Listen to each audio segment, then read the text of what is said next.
the last Star Wars Battlefront game is the worst. I mean, seriously, this makes the DICE ones look good.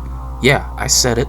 From its subpar graphics, even for its time, to the atrocious gameplay and lackluster campaign, Star Wars Battlefront Elite Squadron left me so angry, I had to take blood pressure pills to calm down.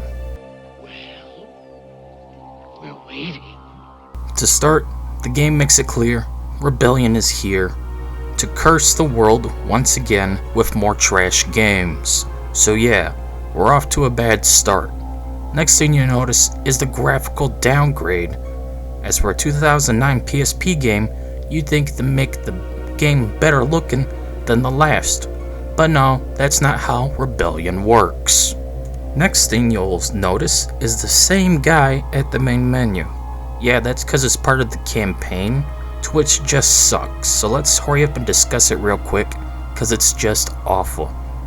You play the normal conquest mode, fighting the Empire as a clone of a Master Jedi under the Rebellion Alliance. In the end, you defeat the Empire. The end. Damn. Now onto the customization, because they had to bring it back. But this time, there's even less stuff, and they locked the previously available assets behind a progression system. So if you wanted to play as a Wookiee, well, you have to unlock it first. That absolutely makes no sense. There's nothing new here. What the hell is the point of this? Rebellion. Rebellion never makes any sense. Now, onto the map selection.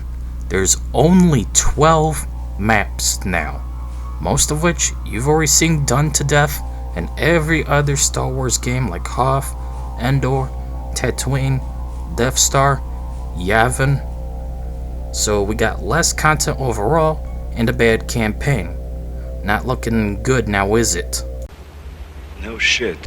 We can quickly discuss the Galactic Conquest, as they decided to keep the same awful alterations from Renegade Squadron, such as buying troops and tech and other jargon. You move troops from planet to planet instead of a ship like normal in Battlefront 2. This, in turn, means even if you're good at the game, the AI can just win by depleting the few troops you can bring to the battle. Excuse me, what? There is one huge addition to this game that sets it apart from the rest of the series, including a feature to the infamous cancelled Battlefront 3, to which we still need a leak of, like Duke Nukem Forever. Come on, someone. Anyways, the new addition is space to ground combat at the same time. This in turn leads to why you have less content, because all space maps are now part of the ground maps. So if you want to get technical, the game has 24 maps, since there's 12 ground and 12 space. Also, it's pretty quick to load into the space battle or to breach the planet atmosphere. But the space battles and ground battles have seen a decline in quality to make all of this work, especially given the 16 NPC limit to the game. So space battles are smaller, and so are ground battles. There's also only a few NPCs on the ground fighting, as well as in space.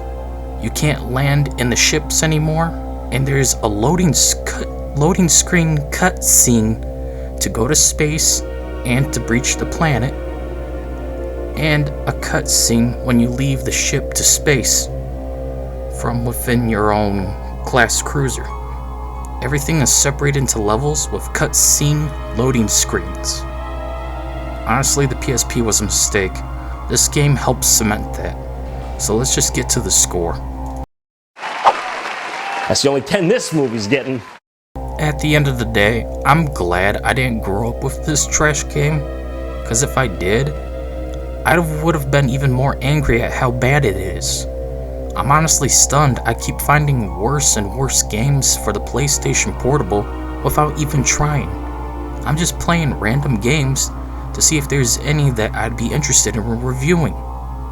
So here we are, once again, with another dookie, in the urinal. Goodbye.